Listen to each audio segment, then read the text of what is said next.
শনিবার মধ্যমগ্রাম বিধানসভা তৃণমূল কংগ্রেস প্রার্থী রথীন ঘোষের সমর্থনে কলকাতা ময়দানের দিকপাল ফুটবল প্লেয়াররা হাজির হয়েছিলেন তার বাড়িতে। এদিন ছিলেন অভিনেতা ভাস্কর বন্দ্যোপাধ্যায়, ফুটবলার বিকাশ পাঁজি, আলবিত, সমরেশ চৌধুরী, মানস ভট্টাচার্য, অভিজিৎ রায় চৌধুরী, পার্থ চক্রবর্তী, মাধব দাস, নবীন বলদে। এদিন তারা মধ্যমগ্রাম বিধানসভা মানুষের কাছে রথীন ঘোষকে ভোট দেবার জন্য আবেদন করেন সংবাদ মাধ্যমের মধ্যে দিয়ে।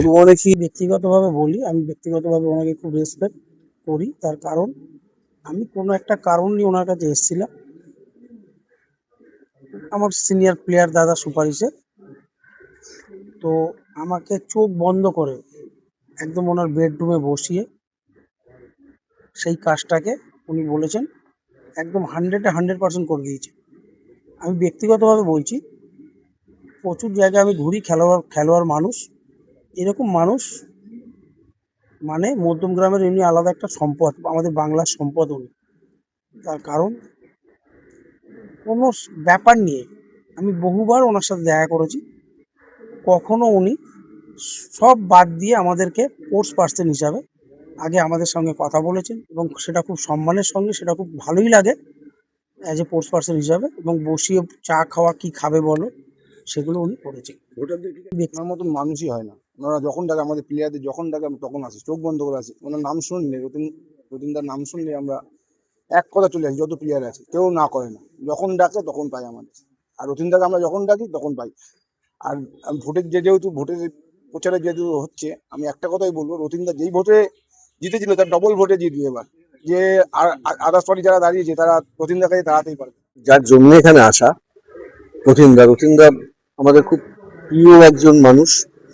শুনলেনি, সবার মুখে শুনলেন, খুব কাছের মানুষ এবং খুব মানে কি বলবো, খুব যেমন ভাবে মেশেন, অত বড় একটা মানুষ, মানে খুব ভালো লাগে যে সাধারণ মানুষ তো আমরা, আমাদের সঙ্গে এইভাবে উনি মেশেন, আমাদের সাহায্য করেন। আমি চিরকালই দিদির ভক্ত, মমতা ব্যানার্জির ভক্ত। যবে থেকে 1998-এ তৃণমূল কংগ্রেস হয়েছে, কংগ্রেস ভেঙে, তবে থেকে আমি দিদিকে অনুসরণ করি। দিদিকে আমার খুব ভালো লাগে। সুতরাং আমি দিদির জন্য এসেছি, রতিনদার জন্য এসেছি, এবং আমি চাইবো যে এখানে যারা অপোজিশন যারা আছেন এখানে, মানে হাত জোর করে বলছি, আপনি মনে করবেন না, জামানত থাকবে তো, থাকলে না, রথীনকে আমি একটু বলি, যত এই যে মন্ত্রী আছে দেখছেন, আমি খারাপ কিছু বলছি না। রথীনকে আমরা প্লেয়াররা অন্তত আসলে ওর বেডরুমে আমাদের নিয়ে বসায়, যেটা কোনো মন্ত্রী, আমি তো অনেক মন্ত্রীর সাথে আমার জানাশোনা আছে, খুব ভালো, কিন্তু কেউ বেডরুমে যে মন্ত্রীকে বলে যে চলে আসতে বলো বেডরুমে, এটা কিন্তু কোনো মন্ত্রী করে না, যেটা ও করে দেখিয়েছে। এবং আমি অনেক জায়গায় বলি মন্ত্রীদের যে এটা ওর কাছ থেকে, রথীনদের কাছ থেকে শেখা উচিত। আর প্রয়োজনে পাওয়া যায় না যারা বলছে, তারা মিথ্যা কথা বলছে। রথীনের কাছে দেখা করতে একটা ফোন করলে ও যখন থাকবে বলে যে এই সময় আসো, এটা রথীনের একটা বিরাট গুণ।